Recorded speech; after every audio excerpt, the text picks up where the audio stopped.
As unemployment continues to rise, many of the nation's bailed out banks are seeing their profits rise as well.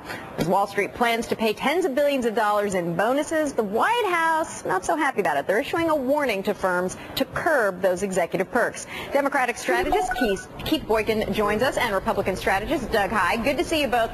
Let me start by playing for you David Axelrod over the weekend. He says the investment banks should rethink those big bonuses that they plan to pay out. This was him on This Week. They ought to think through what they're doing, and they ought to understand that a year ago, a lot of these institutions were teetering on the brink. The United States government and taxpayers came to their defense. And rethink the bonuses? Well, they should do that. I think what they need to understand is on the same day that you saw stories about these bonuses, you saw a story about how wages are at a 19-year low. The American people have limited tolerance for this.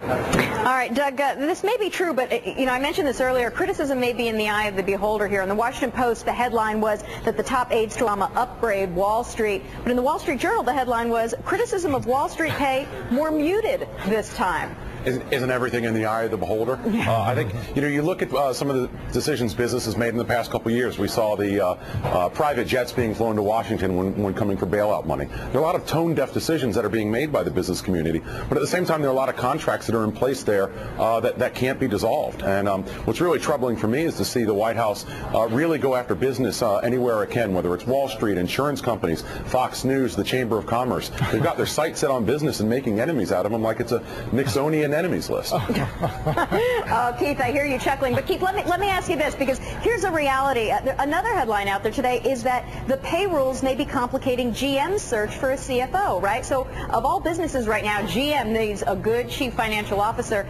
and they're not saying that they're having a hard time finding one, but that seems to be the implication. They've got a limit. They met with the pay czar. They can pay $1 million, and some of your top CFOs for companies of this size, they make a lot more money.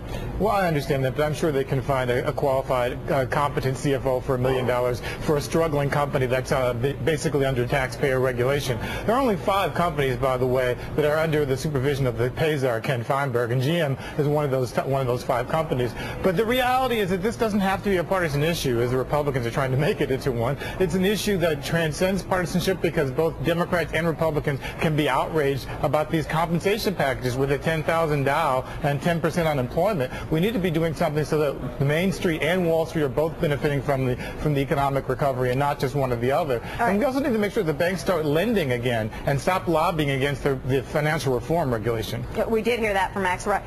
Let me shift gears here, because we also want to touch on Afghanistan. Big news today. Doug, Rahm Emanuel saying that the Bush administration failed to ask the critical questions in Afghanistan, and so essentially they've set up this problem for the Trump administration.